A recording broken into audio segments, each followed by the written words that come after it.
Television, as well as 48 African countries. You can join in the conversation by sending in your views, comments, and contributions on WhatsApp / text line. I'll be reading those messages out for you. Those of you watching us on Facebook can share the Facebook Live for other people to also watch this afternoon's edition of the program. Now, on today's edition, we are focusing our attention on the Central region with respect to the swing constituency and the 4, 5, 6 constituencies that are swing.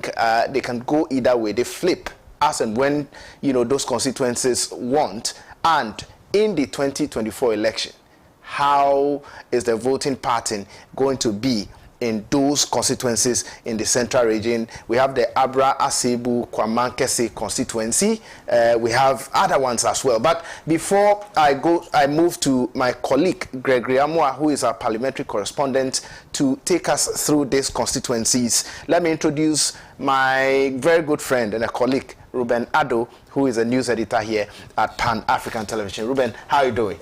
Fido, we're back again for God and country. Well, we are talking about swings in the Central region. Central region, the entire region is one of the regions that, swing. They can swing at any time. They can flip at any time. They vote for the National Democratic Congress. They sometimes also vote for the New Patriotic Party. Going into the 2024 election, we may not know how the voting pattern is going to be in the Central region, but there are very specific constituencies in the Central region that, no matter what you do, whoever you think you are, you may either win or lose. Your take on the entire Central region and how they vote? I think for the Central region, in as much as it is home to people like deemed entrenched voters, the others don't necessarily vote on the basis of religion or ethnicity.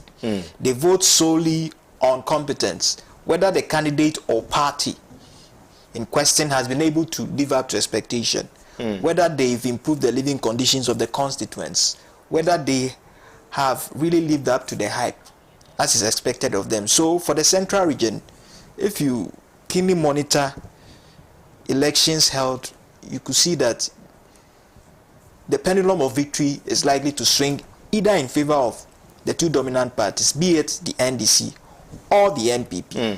But people are also of the view that it remains one of Ghana's underdeveloped regions, though it is described as the citadel of education because some of the finest second cycle institutions Ghana can possibly boast of is cited in that region. But heading into this year's polls, the dynamics might change based on a multiplicity of factors.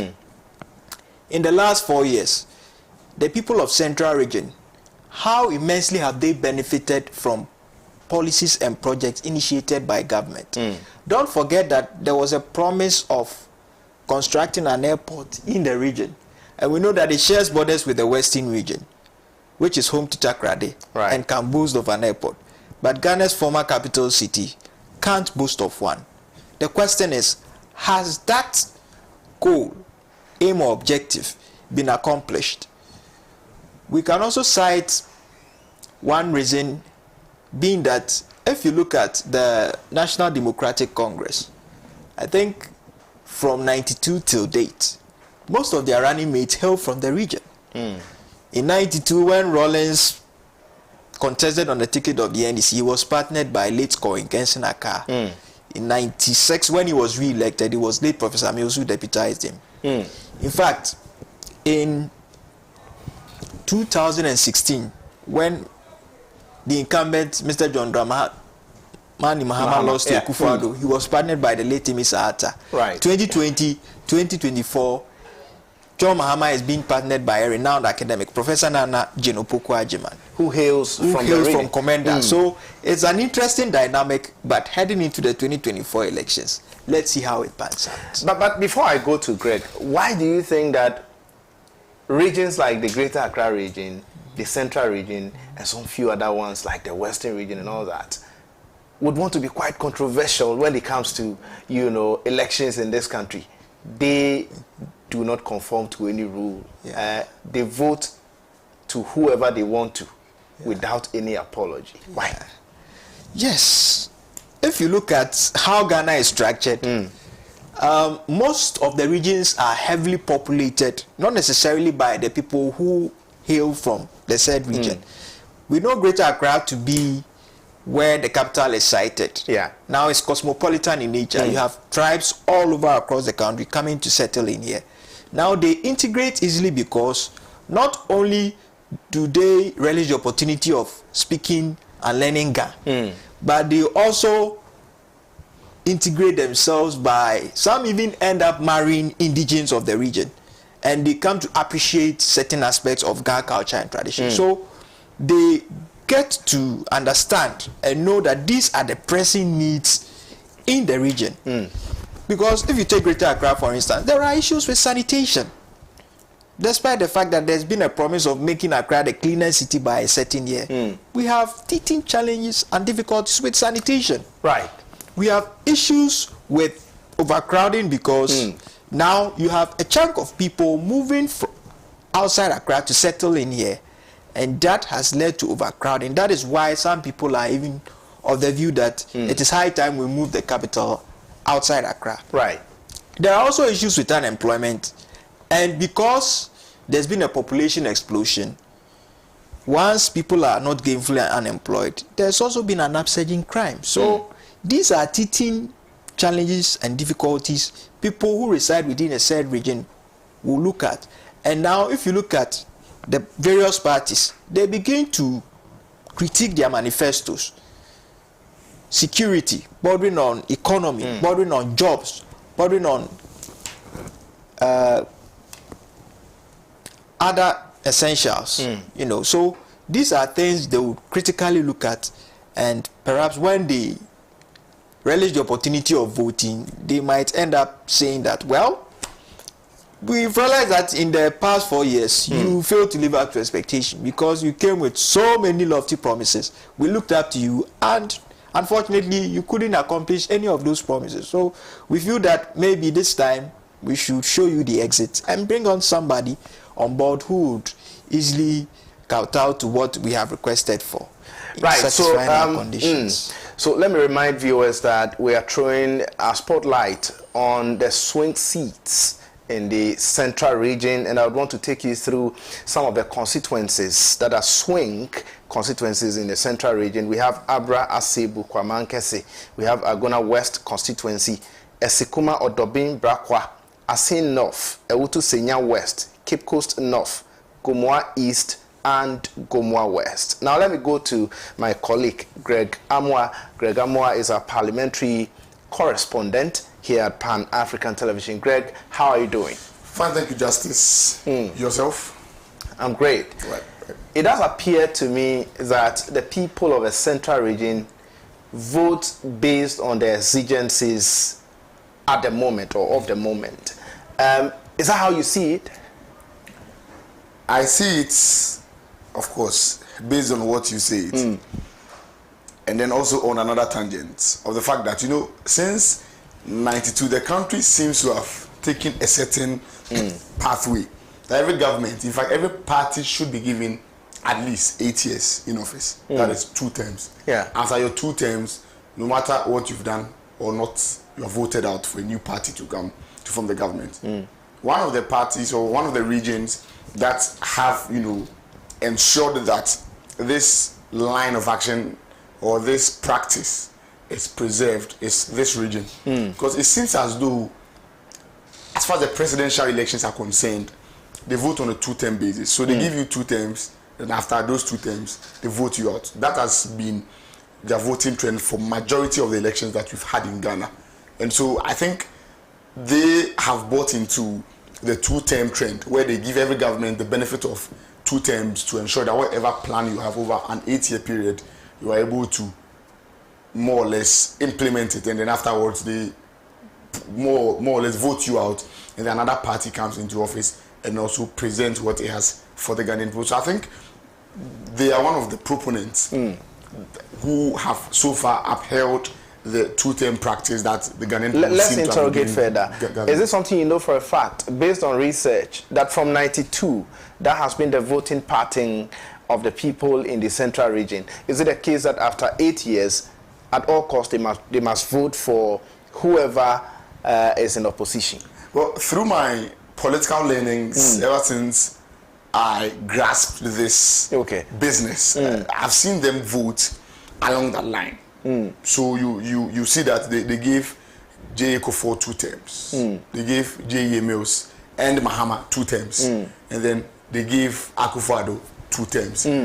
Greater Accra region has not done that. Because even though the NPP won in the region in 2016, the party lost in 2020. Central region was true to its creed and it voted along those lines. Right. And then in 2008, they voted for the NDC. 2012, they voted for the NDC. Even though there was a new candidate on the ballot, they still stood by the party and voted for it. Now in 2016, even though again there was a son of their land on the ballot, they voted against the NDC. Now in 2000 as well, even though there was another son of the land who this time was on the ballot. In fact, J. Mills in 2000 election, they still went for the NPP. In 2004, they went for the NPP, even though J. Mills, a son of the land, was on the ballot. Then in 2008, they decided to give the son of their land a chance. So after they were done with that 2-term trend. So your analysis corroborates what I said earlier, that they do not care who you are. They don't even care if you are a son of the region. They will vote against you if they need. They don't conform to any rule. We've seen that with J. Mills. We've seen that with Pakwesi Msata. We've seen that now with J. Nana. Where J. Nana lost with, of course, John Mahama in the main election, even though she was a son, she was a daughter of their land. And in 2016, Pakwesi Msata lost the election with John Mahama, even though they were not just, he was not just a son of their land, he was an incumbent. By virtue of the fact that the NDC had run their 8-year course, they voted them out. So that has been the trend of this region. What do you think informs the voting pattern of the people in that region? As I said, I think they very much appreciate the fact that a 4-year term may not be enough for a government to totally implement their ideas. And so they want to give you a benefit of the doubt. I mean, if I'm trying to go into the minds of the voters owing to the voting trends, that is the most credible assumption I'm able to arrive at. That obviously they understand that 4 years may not be enough for you. So let's give you 8 years. And we saw that, in fact, even after JM had done 4 years, obviously it wouldn't have been enough. But by virtue of the fact that they had given the NDC as a party 8 years, they couldn't go against their creed. They voted him out. And so I think that is the overarching principle that sort of governs or guides whatever decision they make when it comes to elections in Ghana. But if you look at our political parties that have ruled this country, you realize that in their first 4 years, they try very hard to work. They work very hard just to make sure that they get the mandate of the people for another 4 years. But in their second term, they become very complacent. You know, they do things that are not in sync with what the people are looking for. And sometimes, you know, if you have a region like the Central region, a region like Greater Accra region, a region like a Western region, and some other parts that are, you know, swing regions, they may end up flipping. They may end up voting against you massively. And that is one thing that I've also observed, because every party in its second term, you know, becomes quite complacent. You know, they feel that, well, we've done enough to get the people to vote for us. But places like Central region, they don't even care. Now let me come to you. If you go to Central region, in as much as the region in itself is a swing region, we have swing constituencies. About eight of them. I went through. So which constituencies are those? Can you take us through? So now we have the Abura-Asebu-Kwamankese constituency. That's where I want us to start off today. Right. In the last election, the NPP got 49.2% of the vote over there. That's 25,048 votes. And then the NDC got 48.8%. That's 24,872 votes. And so that was the share of the vote over there. But something interesting is down here, because in 96, obviously in 92, the NPP did not field parliamentary candidates because of how disgruntled they were with the presidential election. Now, mind you, in 92, the elections were not a general election like what we have today. There was a presidential election first, then about 2 or 3 weeks later, there was a parliamentary election. Now the NPP, as its leadership then were disgruntled because of a few issues like the opaque ballot boxes and others. Yes, so they felt that the election was rigged in favor of the NDC's candidate then, and so they boycotted parliament. And so that's how come we are seeing this. So in 96, the NDC won. In 2000, the NDC won again. And then in 2004, something happened. The NPP won that seat for the first time. But they lost it again in 2008. The NDC won it in 2012. Then the NPP made a comeback in 2016 and retained the seat in 2020. So, as you can see, Elvis Morris Donko from the NPP won with 25,048 votes, whereas Felix Ofosu-Kwakye of the NDC garnered some 24,872 votes. So there was a very slim margin below 100 votes that decided this seat. So it tells you that the votes are very close, even though the seat is with the NPP now. The NDC has won majority of the elections, and the last election was very slim. Now I'll tell you why it was very slim, because this is the parliamentary election. The presidential polls tell quite a different story. And so it tells you that the constituency itself is not entrenched for anybody, regardless of the fact that the NDC has won more elections over there. It's not entrenched. At any point in time, the people can vote against you, and that is what we are seeing. This candidate, he won the first term in 2016, and then he assisted the then NDC candidate, and then he won again in 2020. But the margin was very, very slim, and so these are J.E. Afo of the NDC. Can you go back to the very first year? Okay. Something very interesting happened over there.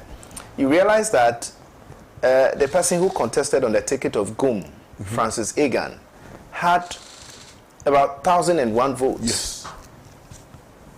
That number of people, those people who voted for that person, could have changed the entire narrative of the election. Yes. But for the GUM guy, you saw, because Felix came close, very close. And when we get to the presidential polls, you appreciate the line of argument you're making the more, because then it tells you how, even though it's shared between the two parties, exigencies of the day determines who carries the day. And that's why even in this election, as the two candidates are again going to square off, it tells you that it is one of the seats that we should be very mindful of as far as the central region is concerned. So the year full of the NDC won in 96. Then Harry Alex Hayford came on in 2000. Then Andrew Kingsford Mensah came in 2004 from the NPP. Then the NDC came again, Anthony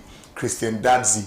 And then in 2012, he retained that seat again.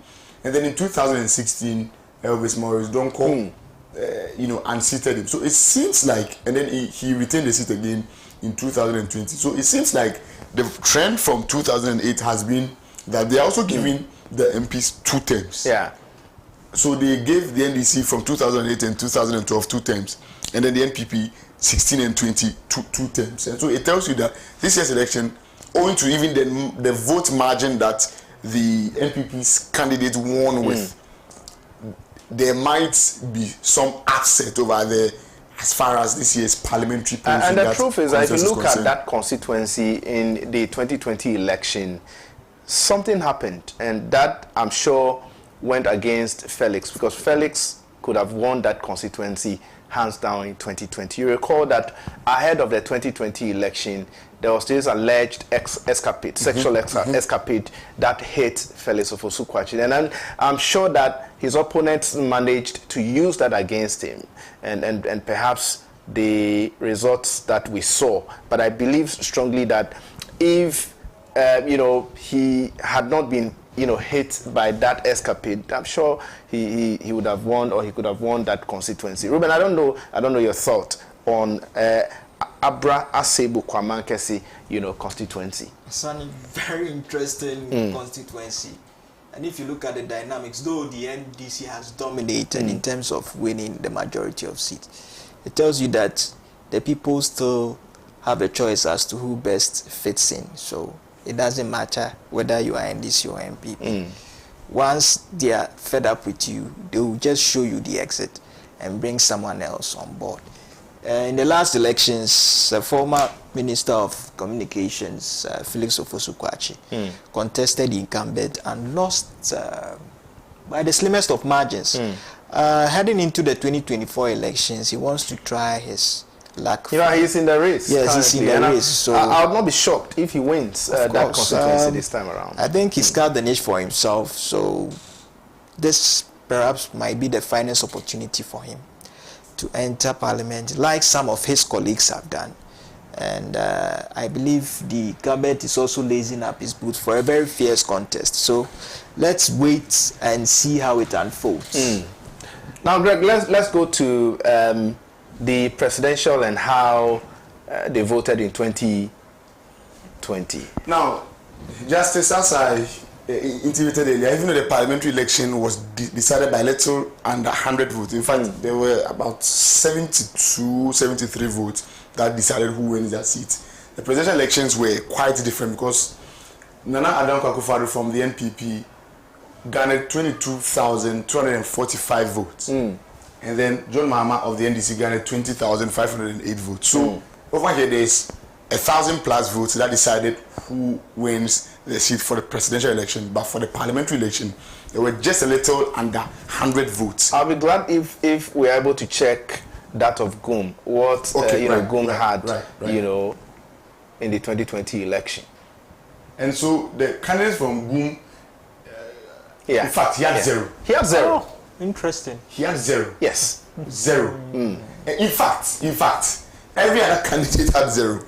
All the other candidates had zero. Wow. All the other candidates had it was zero. A two-horse race. So it tells you that whoever was able to, more or less, whoever's base GUM was able to tap into, suffered from the election. Because if all those 1,000 votes were to go for the NPP's candidate, obviously he would have had over 1,000 votes as Nana Akufo-Addo had over here. And then if the NDC's candidate was also able to tap into those votes, if he was even able to get half of those votes, he could have won the seat. As you said, it tells you that the seat was probably GUM fielded another person who had some base in that enclave, and then that worked to his advantage and to the disadvantage of either of the parties. I don't think the NPP suffered too much because eventually they won. And in Ghana's election, when it comes to the parliamentary election, it's just a first past the post. So even if you are able to win by one vote, you are declared MP. It's not like the other one where you'd have to accumulate and then cross the 50 plus 1 threshold as by law before you're able to win the election. And so, Justice, that is what we have for the presidential election. Now, if we look at the voting trend for the presidential election, you can see the NDC again won in 96, 2000, then they lost in 2004. Then John Atamils comes in 2008 under the banner of the NDC, wins in 2008. JDM comes for the first time, wins again. JDM wins in 2016. So even though the NPP's Elvis Morrison wins the seat as far as the parliamentary elections are concerned, JM wins that constituency. Then in 2020, the NPP win again, but Nana Akufo-Addo again wins the presidential election. JM loses. But JM's PC is able to close the margin to a little under 100 votes. And so it tells you how close the constituency is in voting you out. I mean, you cannot have a grasp over how they vote, because even in 2000, the NPP won the election, but John Atamils won that year. And then in 2004, they joined the train of the NPP and then they voted for the NPP. Then in 2008, when the whole country changed, they also changed. And then they changed again, and then they retained JM again. But JM's PC lost. 2020 GM lost and GM's PC lost again. So this year's election presents some kind of an interesting voting pattern about it, because even though the votes were close, no one can really ascertain where they will go this time around. Yes, right. So just, I don't know if you would have a few words.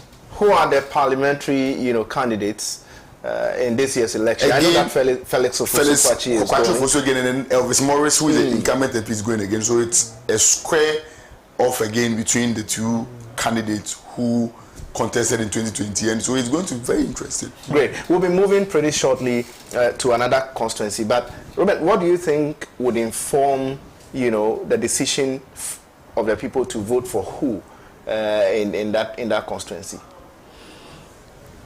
Well, I think it boils down to the competence of the candidates. Then it also boils down to how well the candidate in question has acquainted himself with the constituents. So you build a very huge and vibrant support base. Do you regularly meet to attend to the needs of the constituents? As in, when the party have meetings, are you heavily represented to make a case for the people in the party who feel that it's time for their grievances to be heard? Have you taken the time to acquaint yourself with the pressing needs of the constituency in question? You may have a popularity appeal, but deep within you, if the people don't deem you fit for the position, there is absolutely no way they are going to give you the mandate. But if you look at how the elections panned out in 2020, Felix Ofosu-Kwakye lost by the slimmest of margins. So luck eluded him.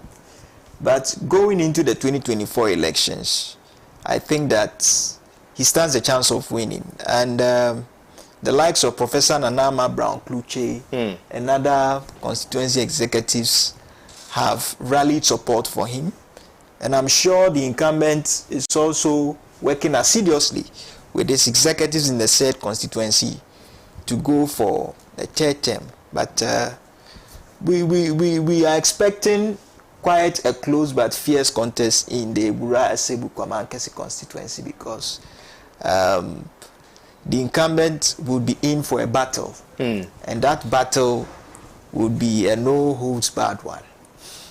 Right, so that was my colleague Ruben Ado. Ruben Ado is a news editor here. You're still watching Election Focus right here on Pan-African Television with me, Justice Appiah, and my colleagues. You can join in the conversation by sending in your views, comments, and contributions on WhatsApp. Text line displayed on the screen. I'll be reading those messages for you. Those of you watching us on Facebook can share the Facebook Live for other people to also watch this afternoon's edition of the program. Now, Greg, one other interesting constituency in the central region is Asikuma Odoben Brakwa constituency. Take us through. Right, so this is one other seat that's quite interesting. It's a swing seat, even though they oftentimes give one party a run, but they have shown that they are not entrenched voters, and that at any point in time where they feel like you are not meeting their aspirations for which they gave you that confidence, they vote you out. Now, in '96, they voted for the NDC's parliamentary candidates. In 2000, NPP. 2004, NPP. 2008, NPP. 2012, NDC. 2016, NPP. 2020, NDC. Now, in the last election, the NPP garnered 25,454 votes, and then the NDC got 28,175 votes. And so, the NDC's candidates, won with over 2,000 votes over there to secure that seat. Now let's go into the numbers and let's see how much. So Al-Hassan Kobna-Gansa, 28,175, and then Emmanuel Domson Ejay from the NPP, 25,454. No other party was brave enough to contest this seat, and so the votes were more or less shared between the two. Why do you think that Al-Hassan Kobna-Gansa, who was then a first-timer, I guess, was able to garner that much vote as against, the incumbent member of parliament? So I think from 2012, because if you look at '96, of course, the NDC won 2000, 2004, 08, and NPP won. But that was the last time the party gone on this run because they had given the NPP's Policy Appear Ofori. That's PC Appear Ofori, if I'm right. I was a very young man when I heard his name. Anti-corruption. But where is he? I've not heard about him these days. It's been a long time. I quite remember I was hearing his name back then when I was still a very young boy. And so he went on a 3-term run. And it tells you that he was very much endeared with the people over there. And so when he bowed out, because he didn't contest in 2012. And so this candidate, in fact, Georgina Nkrumah Abua had contested against him in 2004, 2008, and then in 2012, when PC Appear Ofori left the fray, she got the nod in 2012. And then Gansa comes for the first time in 2016, but loses because they were then probably dissatisfied with the NDC, and so they switched to the NPP. Now, mind you, Anthony Ifa had contested in 2012 and lost, and so when Georgina also bowed out, he got a nod in 16. Now, in 2020, Gansa is lucky and wins against Emmanuel Domson after Ifa had also bowed out. And so, barring PC Appear Ofori, who had also lost in 96, but had been given a 3-term, it seems as though every other MP has been given just a term.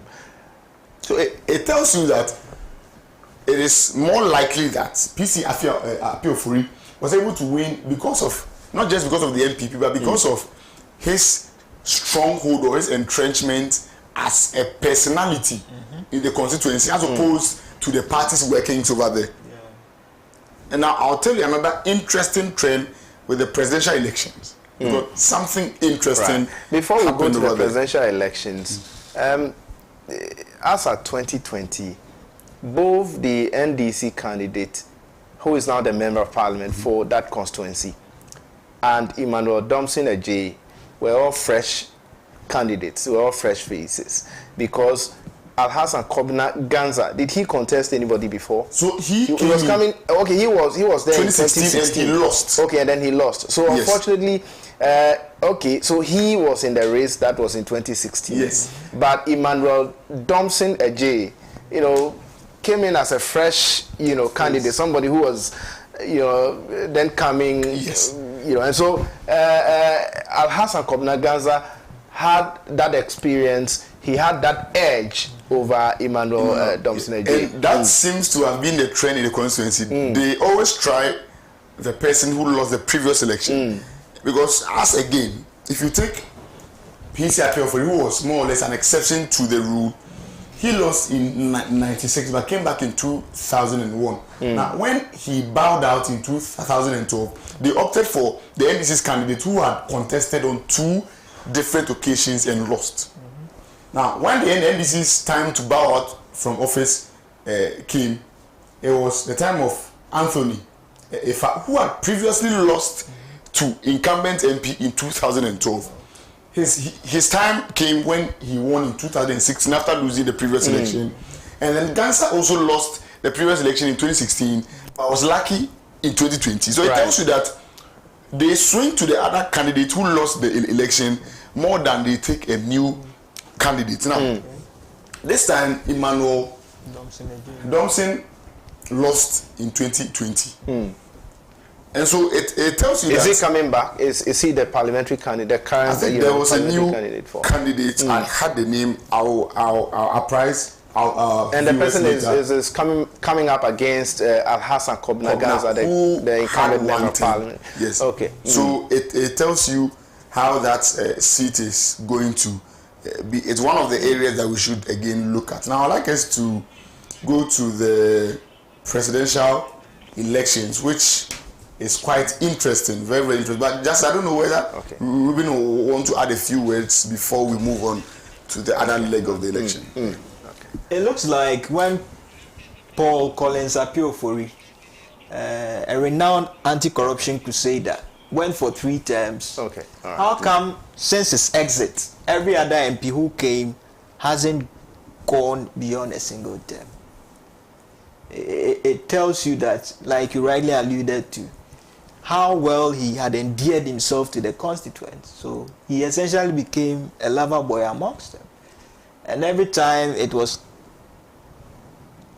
the decision to decide as to whether he would be re-elected or a new face comes on board, they easily gave him the nod, because he had endeared himself to the constituents. He had gotten to the extent of knowing their pressing needs and how best he would solve them if he was given the mandate. So that's how come he was able to serve within that constituency and carve a niche for himself. Surprisingly or shockingly, Al-Hassan Kobina comes in as a first timer and is given the nod. But going into this year's elections, let's see how it goes, because your opponent is also working as seriously behind the scenes to unseat you. So once you realize that you find yourself in a tight corner, then it means you'd have to work extremely hard to either retain the seats or you risk losing to your main challenger.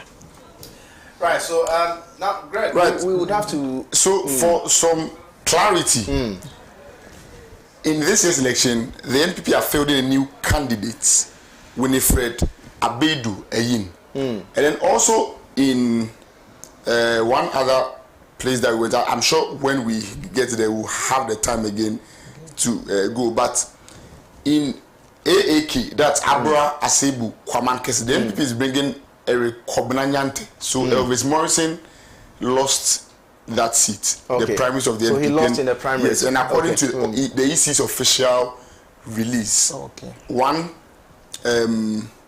Nyante is the one who is going to be contesting. Eric Kobina-Nyante is the one who is going to be contesting against Felix Kwachi Ofosu. So that is what the trends are this time around. And so I think it even presents an even interesting pattern about them, because will the people stick with the NPP because the other candidate nearly lost, and so maybe the confidence was a bit low, or is the NDC's candidate going to trounce over the new candidate because his confidence, owing to the numbers he was able to gain, is quite high. That is one other interesting trend that makes that seat very interesting. Now, in the Asikuma Odoben Brakwa constituency, for the let's finish with this and then move quickly to some of the strongholds of the various political parties in the central region. And so for even though the NDC won the parliamentary election, the NPP won the presidential election. Now, Nana Akufo-Addo got 29,878 votes. JDM got 22,429. So look at the margin. More than 6,000, very close to 7,000 votes in that constituency. Now let's look at the presidential election, the trends. The NDC won in 96. Then NPP, just like PCRP or Fori, won 3 times on the throat. And then they lost in 2012 when the NDC got that seat. And then in 2016, the NPP made a comeback. 2020, when the NDC reclaimed the seat, the NPP still won the presidential elections. And so it tells you that they are not really entrenched when it comes to one party, even though they are likely to repose their confidence in you when your aspirations are not in tune with theirs, whether for the parliamentary election or the presidential election, they are likely to swing. And so that is one interesting aspect of the elections in that. Now let's go to Awutu Senya East. That happens to be a stronghold of a new patriotic party. So we are now shifting, from the swing constituencies to some of the strongholds of the various political parties. And so if you can get Awutu Senya East, I mean Awutu Senya is in the central region, I guess. So let's look at Awutu Senya East. That's an interesting place. Ruben, whilst he's looking for that, let me come to you.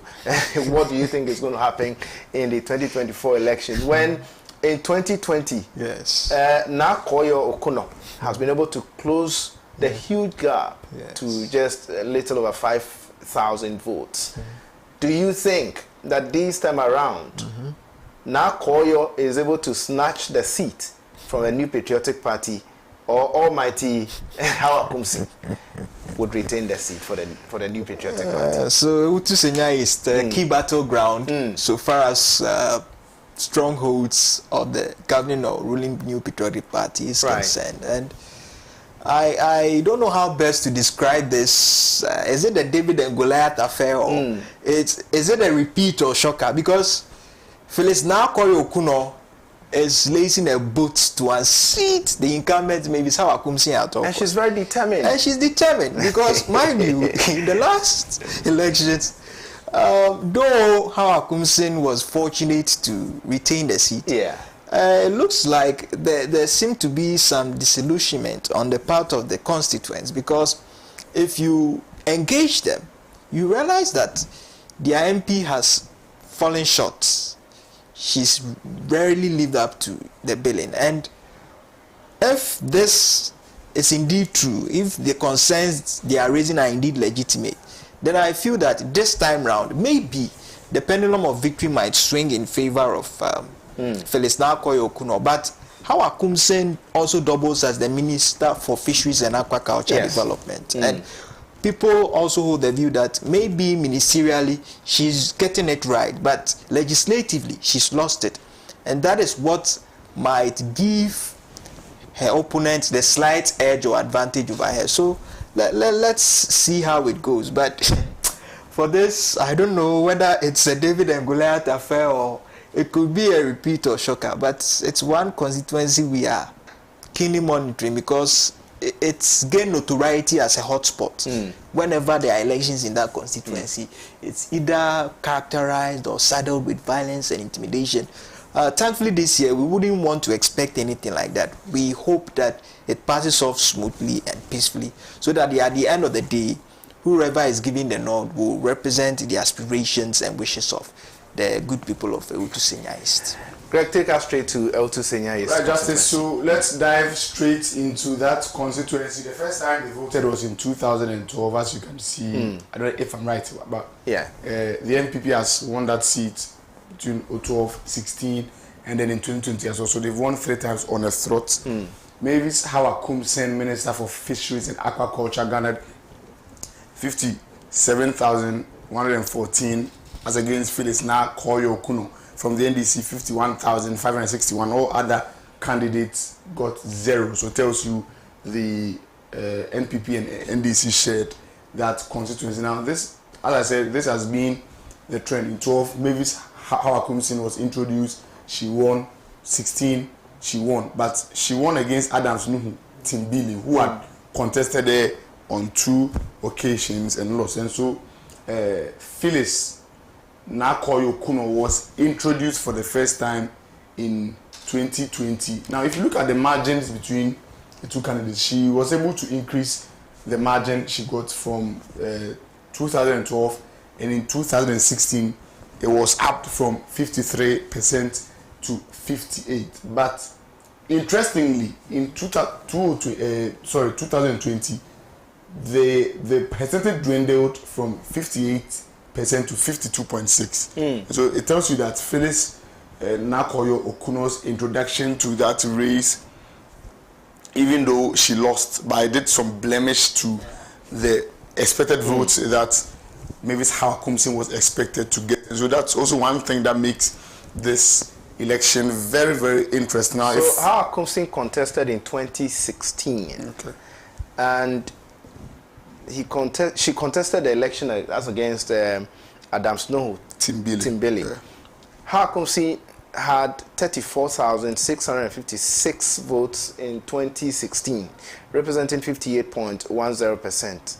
Adams Nuhu of the NDC had 24,373, representing 40.86%. Clearly.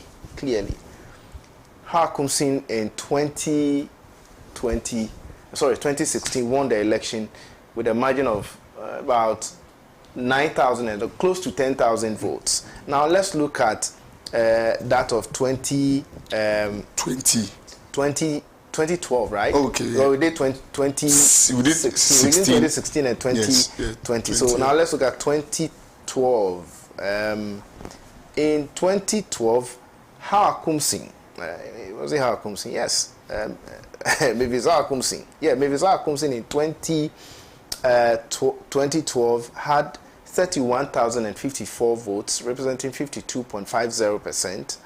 And then Adams Nuhu had 26,884, representing 45.45%. So clearly, one would only come to that conclusion, or to the conclusion that Phyllis Nakoyo has done extremely well. And going into the 2024 election, the contest is going to be between Hakumsing and Nakoyo.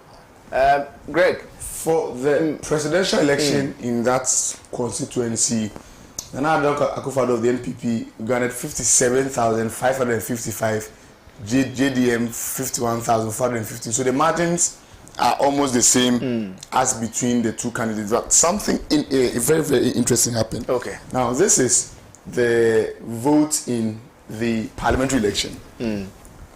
After even all votes were shared between the NPP and then the NDC as far as the parliamentary elections are concerned. Now let's go to the presidential. Now all other candidates suddenly start getting numbers over here.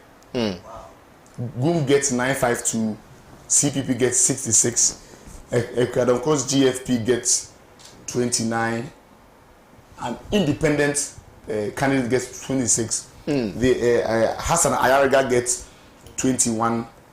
Nana Kunodo-Rawlings's NDP gets 20. The PPP gets 18. The PNC gets 11. Then the LPD gets 10. Then the GCPP gets 9. So it tells you it's quite interesting over there that when they go to the parliamentary election, all other candidates got 0.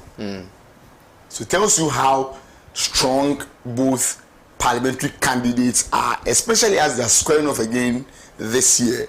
It tells you that it's going to be a match-off, because if all these numbers were, able to be won by the smaller parties, and then when it came to the parliamentary election, none of them even got one single vote.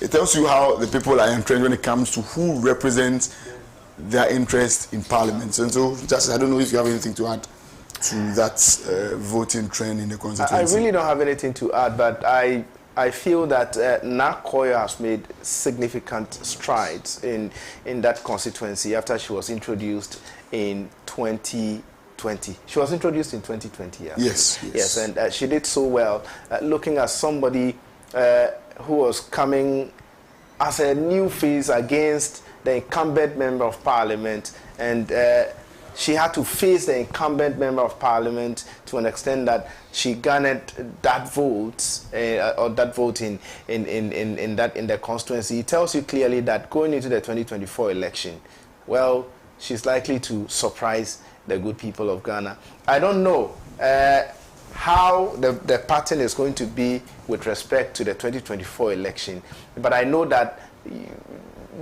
those general issues that all Ghanaians are complaining about, economic issues, jobs, taxes, and all those things, one of the reasons why people would want to, vent their anger against the current government and some of their members of parliament. If you go to Kasua, for instance, you have a lot of people who are complaining that the member of parliament has not been able to do anything significant with regards to developing the area. I know that it is not the job of a member of parliament to do so, but if you look at our political system, our political structure, and then architecture, a lot of people are expecting that members of parliament are the people who champion development, especially because they have caused that trend. Because if you look at the mandate of an MP, you are there to make laws, and then also, due to the mandate of the House itself, ensure that oversight is exacted over the executive arm of government in the discharge of state funds that are given to them. But every time they go to campaign, they more or less whet the appetite of the people as far as development is concerned, because you are not an agent of change as far as infrastructural. Yes, but then you go to tell them that if I'm voted, I'll do this road for you, and then when you're voted into power, Now you're not armed with any resources to undertake those projects, and so it becomes at best a what dent a on member you. of parliament can do is to lobby For it. to lobby for those developmental projects yes. to be taken to his or her constituency. But apart it from that, indicates that they are going to do it, and so when you come, the people expect you to do it, and that is the issue. Yes. Right, which other constituency, I think can we with the look at strongholds, there are not many of them. Let's do that of KCL Atofosing. Is that not a Yes, stronghold yes, of I the National think Democratic that is- Congress? That should be Ajumako-Enyan-Essiam. But I think even then, he unseated the then Central Regional Minister as a very young man. I quite remember that vividly as well. And so this is the constituency of Ajumako-Enyan-Essiam constituency. This is the Enyan-Essiam constituency. Now, this is the seat of former Deputy Finance Minister and the current leader of the NDC's caucus, the minority caucus in Parliament. Now, the NPP here got 28,229 as against their vote in 2016 when they got 21,903. So the NPP, in fact, had a net loss of 4% as per the margin of votes they lost by. Now, the NDC's KCL Atofos in 2016 got 25,601. So in 2016, there were just a little over 4,000 votes between him and then the NPP. But in 2020, he got 39,229 as against the NPP's 28,229. So about almost 11,000 vote margin. So from 4,000 to 11,000. It shows you how he has widened the gap over there. And so in 96, the NPP won that seat. In 2000, the NPP won that seat. In 2004, the NPP won that seat. So the last time NPP won that seat was in 2004. Yes, sorry, 2004. And then the NDC came on board and then won. And so this is the breakdown of the constituency. In fact, 39,000 as against 28,000. So exactly 11,000 votes. Exactly 11,000 votes. And then the Samuel Akombisa of the NDP had 117 votes. Yes. Now, Isaac Eduaso Edumaze. The late. Yes. At one time, he was a Central Regional Minister. And that seat was entrenched in his name. He was a formidable force in that constituency at the time, between 96 and 2004. Okay. And then KCL Atofosing comes in 2008 and then unseats the NPP.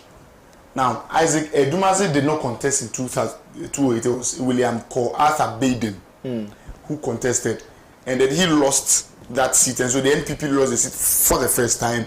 And then since then, the NPP has fielded new candidates, and they have all lost.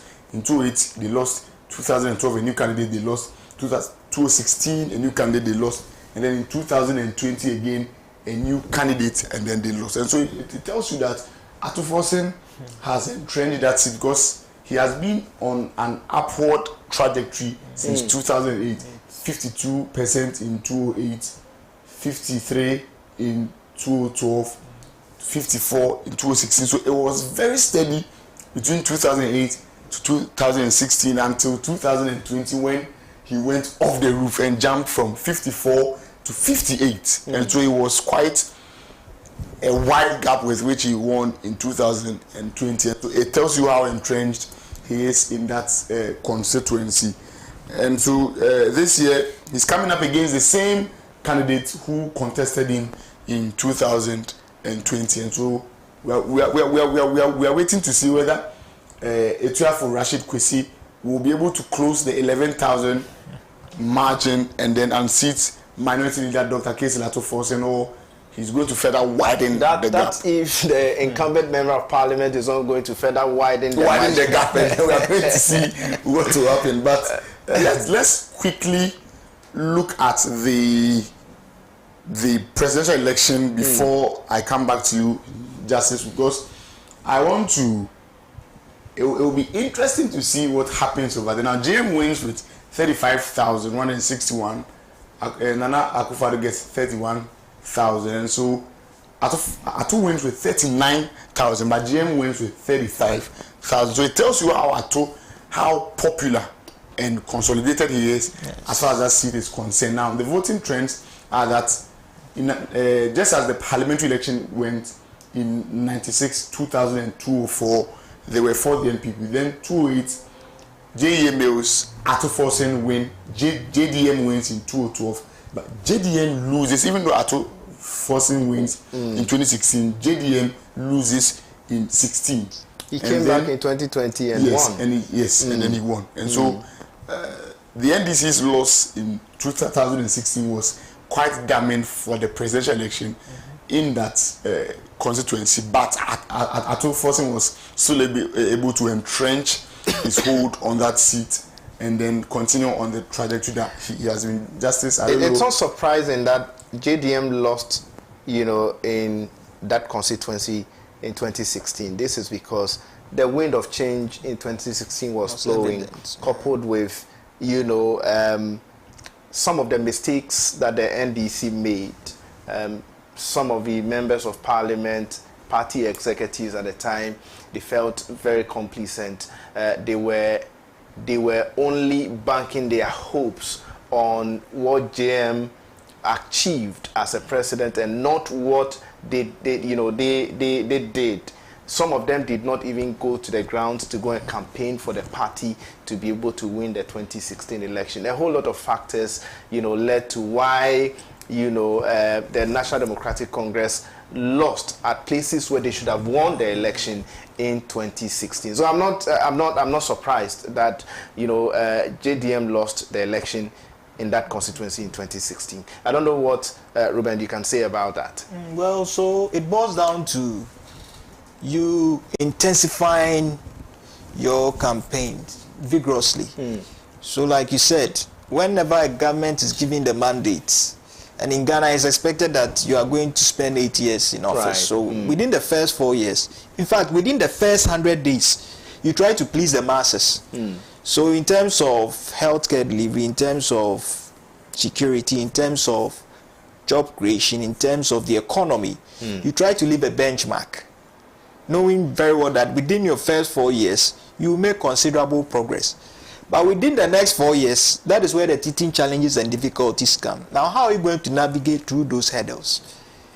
If care is not taken and you become complacent, you might think that, well, because we achieved within the first 4 years, we are guaranteed victory heading into the elections. But you also don't know what your opponent has up his sleeves. I mean, working assiduously behind the scenes to make sure that the loopholes you've created, they will be able to capitalize on those loopholes and possibly unseat you once election draws nigh. So that is perhaps what might have accounted for the party's defeat in 2016. But for the candidate, Dr. Keselatuba Forsen, I think that he did something which is worth commendable. And if most politicians can take a cue from that, it will help them in their respective political careers. Knowing very well that the late Isaac Obnai Dumazi had served 3 terms. He comes as the new kid on the block, a fresh face, and he's been able to build himself as a popular and credible candidate to the extent that now the seat has become virtually his. So going ahead into the 2024 elections, I am not downplaying the formidability of the candidate the opposition is presenting, but I feel that since he's been able to avail himself as the member of parliament for that constituency, I think he stands a chance of easily cruising to victory in the upcoming elections. Greg, you have been to his constituency, a couple of times. You are with him in parliament. You know him very well. What do you think he's doing different from what other people are doing, that he's been able to get the love of his constituents who would want to vote for him, rain or shine, by hook or crook, in any election? I think anybody who has come into contact with the leader would attest to the fact that he's a very smart young man. Even though he's very young, he's a very smart person. And I'm sure that mindset has rubbed off the people, and they've grown in confidence with him, because when, even as of now, he's in his I think he's 45 or 6, and so it tells you how old he was when he came in 2008, and then to win at such a young age and carry on for about 4 terms or 5 terms, it tells you how captivated the people are with him, even owing to the fact that the NPP until now had consistently fielded different candidates in the hope of wresting the seat from him, but he has also consistently widened the margin on a consistent basis, year on year, election by election. He expands the margin with which he wins the election, and so it tells you how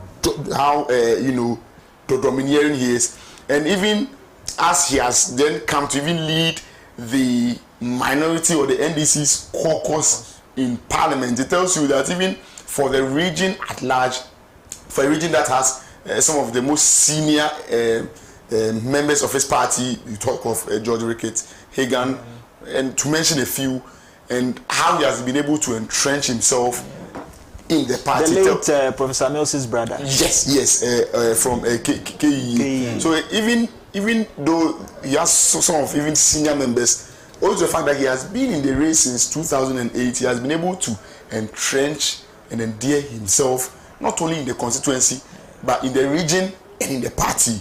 And now he's one of the leading voices as far as the party's, policy on even the economy is concerned. I don't think now you talk anything about the economy in the NDC and go past the Atu Force. So I think he has done quite well for himself as a young man ever since he came to the fold in 2008, and that has been evidenced by the continuous reposition of confidence that his people, have given to him since 2008. Now, Justice, I'd like us to go to one very interesting constituency, that is the Asin Central constituency, led by one firebrand of I'm told we have 5 minutes left, okay, so let's do it quick. So the one very dominant member of parliament from the side of Asin Central constituency. Yes, okay. Kennedy Akompreko, Japan. Now he was, but he's exiting. Yes. Okay. Now he was the MP for then Asin North. Yes. Okay. And so Asin Central was carved out of Asin North in 2012. So he had come to the fore in 2004 and had won 2 times, and then so he won in 2004, he won in 2008, and then in 2012 Asin Central was carved out of Asin North, and then he won again in 2012, he won again in 2016, and won again in 2020, and then this year we are told that he has bowed out. He won't be if he had contested in this election, he would have still. But of course, he had eyes on the higher prize, and then he went for them. So that has been one of the seats. Now, he won with 19,754 as against 14,774, and so the margin was not 747. and so the margin is not as huge. 754. Yes, as against so 14,000. He had 19,754 as against 14,747 from that of the NDC. Yes, so the margins are not as huge as one would expect, owing to the kind of person he is, not only even in that constituency, but in the party and Ghana as a whole. And so that's quite one interesting dynamic over there. Alex and Chibu Siako came in 2012, he lost. And then in 2016, he had a very huge margin, 63%. And then in 2020, it dwindled to 57.3%. So even though there was quite a margin, owing to the kind of person he is, one would have expected that he would have won a huge margin, but that didn't happen. It's normal. Sometimes when you've stayed at the place for a very long time, you've been at the place for a very long time, and you so have your votes. This year, it's going to be a new face who comes on board, and Godfred, who will replace him on the ballot. But this candidate, Noreen Shaibu Mijima is going to be on the ballot again. Wow. And so after he closed that margin between himself and then the very formidable Kennedy Ejapon, he's coming up against a new face. And so it tells you how interesting that seat is going to be. And Godfred. And so Godfred coming on board would have to do his homework well. Yes, very well, because that could be one seat. I think that K. Japan is loved by many. Yes. And he's loved naturally by his constituents. He may have won the constituency for this number of years because of the love his constituents have for him. Because I'm told year on year, the chiefs and people go to him and plead. Because I've been hearing he won't contest again year on year, but one or the other. Yeah. But the issue is, this person who is coming on board is the person having the love of a constituent like Kennedy Japan. If no, that's going then to be a problem. Trouble. I don't know your thoughts. So maybe he could be Kennedy Ohene Japan's political godson. So once Kennedy Ohene Japan is done, after serving the good people of Asin North, maybe he could be the new kid on the block. But the NDC candidate who contested last time round also stands a chance because he knew that in spite of Kennedy Japan's popularity as a huge, influential and firebrand figure, I was able to close that gap. I'm sure perhaps he stands a chance of maybe doing the unthinkable this time round. Right, so thank you so much, Rubenado. Rubenado is a news editor here at Pan-African Television. Thank you so much, Greg. Greg is a parliamentary correspondent. This is our time our labs on the program. For today, make a time with us, same time tomorrow. My name is Justice Apia, and the show has been Election Focus. Have a good one.